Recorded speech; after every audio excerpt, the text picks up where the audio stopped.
अस्सलाम वालेकुम वरहमतुल्लाहि वबरकातुहू। दोस्तों, मैं हूं फैद मलिक और आप देख रहे हैं हमारा यूट्यूब चैनल इस्लामी अखलाक। तो वीडियो को शुरू करने से पहले मैं आपसे गुजारिश करता हूं कि अगर आप हमारे चैनल पर पहली बार आए हैं तो हमारे चैनल को सब्सक्राइब कर लें और साथ में बेल के आइकन को प्रेस कर दें ताकि हमारी हर नई आने वाली वीडियो सबसे पहले आपको मिलती रहे। चलिए वीडियो शुरू करते हैं। दोस्तों, औलाद की ख्वाहिश एक ऐसी ख्वाहिश है जो नए बिहाते जोड़े को और किसी भी मर्द और औरत को इस बात पर मजबूर करती है कि वो दुनिया के किसी भी हद तक जाए और औलाद की इस खुशी को हासिल करे। लेकिन दोस्तों, एक औरत जो कि अपनी औलाद की इस ख्वाहिश को पूरा करने के लिए घर पर मौजूद एक जानवर के साथ जिनसी ताल्लुक कायम कर ले, आखिर ऐसा करने की क्या वजह बनी? इस औरत के यहाँ क्या मामला पेश आया और जब बच्चे की पैदाइश का वक्त आया तो उस वक्त ये राज और ये बात कैसे खुली? आज के इस वीडियो में हम आपको तफसील से आगाह करेंगे, लिहाजा इस वीडियो को आखिर तक जरूर देखिएगा। और आगे बढ़ने से पहले तमाम नए आने वाले दोस्तों से गुजारिश है कि अगर आपने अभी तक हमारे इस चैनल को सब्सक्राइब नहीं किया तो अभी सब्सक्राइब करके बेल आइकन को प्रेस कीजिए ताकि हमारी आने वाली तमाम नई वीडियोस आपको बर वक्त मिलती रहें। इस वीडियो को लाइक करके शेयर कर दीजिए और कमेंट सेक्शन में अपनी कीमती राय का इजहार जरूर करें। दोस्तों, ये वाकया है सबा नाम की एक लड़की का जिसकी शादी एक नौजवान से हुई। ये लड़की देखने में वजन में कुछ ज्यादा लगती थी लेकिन इंतहाई सलीकाशार, घर के तमाम काम करने वाली और नेक परहेजगार थी। जिस लड़के से शादी हुई वो भी अपना काम करता था। घर पर वालिद की वफात हो चुकी थी जबकि ये अपने वालिदैन का इकलौता बेटा था। लिहाजा शादी के बाद घर पर इस लड़की सबा का सिर्फ शौहर और उसकी सास ही हुआ करती थी। दोस्तों, इसकी शादी हुई तो पहली रात उसका शौहर कमरे में नहीं गया। वो सुबह के वक्त कमरे में आया और अपनी बीवी से कहा कि तुम वलीमे की तैयारी करो। सबा के लिए इंतहाई हैरान कुन मरहला था कि वो रात जिसकी हमेशा सब लोग बात करते हैं और इंतजार करते हैं, उस रात उसका शौहर कमरे में नहीं आया। बहरहाल वो खामोश रही। अगले रोज फिर ऐसा हुआ कि रात के वक्त उसका शौहर कमरे में नहीं आया और 2-3 रोज तक अब ये मामला चलने लगा। तो एक रोज जब सुबह के वक्त उसका शौहर कमरे में दाखिल हुआ तो इस लड़की ने इंतहाई सवालिया निगाहों से अपने शौहर की तरफ देखा।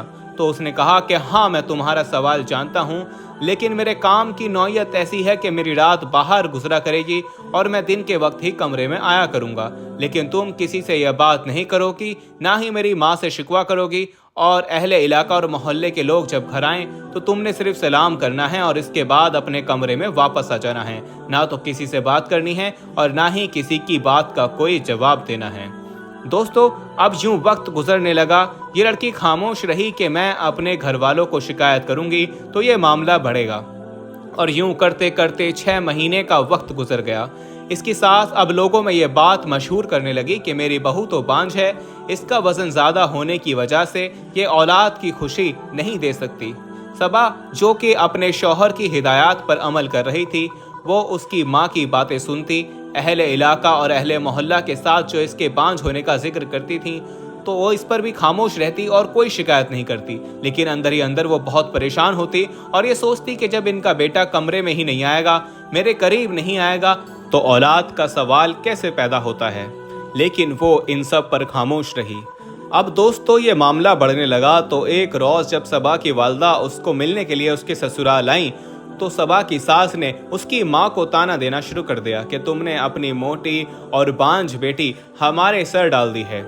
ना तो ये बच्चा पैदा कर रही है, बस घर पर बैठी है और हमारे ऊपर एक बोझ बन चुकी है। ये सब सुनकर सबा के जब्त का पैमाना लबरेज हो गया। वो इससे पहले जो कुछ सुना करती थी उस पर खामोश रहती, लेकिन आज वो बोल पड़ी और कहा, गलती मेरी है तो मुझे बताइए। आपका बेटा कभी रात को मेरे करीब तो आता नहीं, दिन में वो घर आता है और उसमें भी ज्यादा वक्त वो आपके करीब रहता है। फिर शाम में वो जल्दी खाना खाकर घर से बाहर चला जाता है। अब ऐसे में बताइए कि मैं बच्चा कैसे पैदा कर सकती हूँ। ये सुनकर उसकी सास ने कहा कि तुम झूठ बोल रही हो, मैंने कई बार तुम्हारे कमरे में रात को अपने बेटे को जाते देखा है। मैं ये जानती हूँ कि उसके काम की नौयत ऐसी है कि वो रात देर से घर आता है, लेकिन इसका ये हरगिज मतलब नहीं कि वो बिल्कुल ही तुम्हारे पास नहीं आता। और अगर ऐसा है तो ये बताओ कि जिसको मैंने तुम्हारे कमरे में आते देखा वो कौन था। दोस्तों जब बांझ होने के बाद अब उस पर बद किरदार होने का भी इल्जाम लगाया जाने लगा तो सबा खामोश हो गई। अलबत्ता उसको अपने जिस्म के अंदर कुछ तब्दीली महसूस होने लगी थी। सबा की वालदा ने ये कहना शुरू कर दिया कि तुम तो माँ बनने वाली हो, लेकिन तुम ये कहती हो कि मेरा बेटा तुम्हारे करीब नहीं आता, तो बताओ फिर ये बच्चा किसका है। दोस्तों इस मामले पर बवाल शुरू हो गया और जब सबा का शौहर घर वापस आया तो उसने सारी हकीकत खुलकर बताई कि दरअसल मसला सबा में नहीं बल्कि मुझ में है। मैं बांझ हूँ, मैं अपना इलाज करवा रहा था और इसीलिए मैंने अपनी बीवी से यह वादा कर रखा था कि मैं ना तो इसके करीब आऊँगा और 1 साल के अरसे तक ये खामोश रहेगी। इसने ऐसा ही किया और अब कुछ ही वक्त रह गया था, लेकिन परेशान कुन बात यह है कि जब मैं इसके करीब नहीं गया और सिर्फ 3 से 4 मरतबा मैं कमरे में रात के वक्त दाखिल हुआ जब अपने नफ्स पर काबू ना रख सका, लेकिन मैंने इसके जिस्म को छुआ तक नहीं, तो सवाल ये पैदा होता है कि अब ये माँ कैसे बनने वाली है। दोस्तों फौरन सबा को अस्पताल ले जाया गया, उसके टेस्ट करवाए गए और डॉक्टर ने बताया कि ये माँ तो बनने वाली है, लेकिन बच्चा इंतहाई अजीब और हरकत है। ये महसूस होता है कि ये इंसानी बच्चा नहीं बल्कि इसका ताल्लुक किसी और मखलूक से है। दोस्तों ये मामला इतना परेशान कुन था कि बात तलाक तक तो आन पहुंची, लेकिन उससे पहले यह सवाल का जवाब जानना भी जरूरी था कि आखिर ये बच्चा था किसका।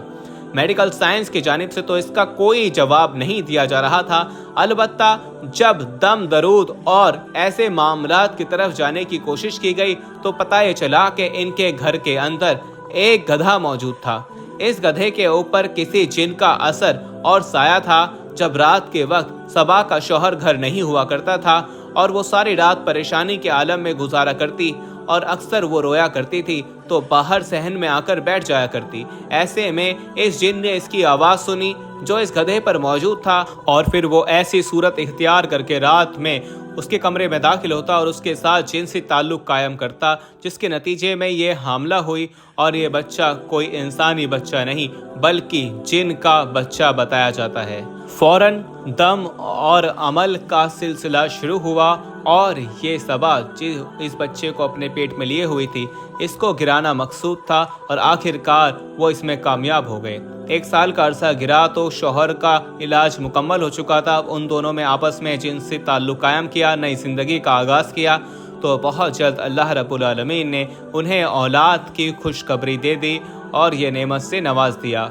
लेकिन दोस्तों अल्लाह के यहाँ देर होती है, अंधेर नहीं होता। अल्लाह के जानिब से उन्हें एक नहीं बल्कि एक साथ 2 बच्चे अता किए गए और यूं उनका ख़ानदान मुकम्मल हो गया। दोस्तों ये कहानी है सब्र करने की। जो इंसान सब्र करता है तो अल्लाह यकीनन इस सब्र का मीठा फल उसे अता करता है। उम्मीद करते हैं कि आज की ये कहानी आपको पसंद आई होगी।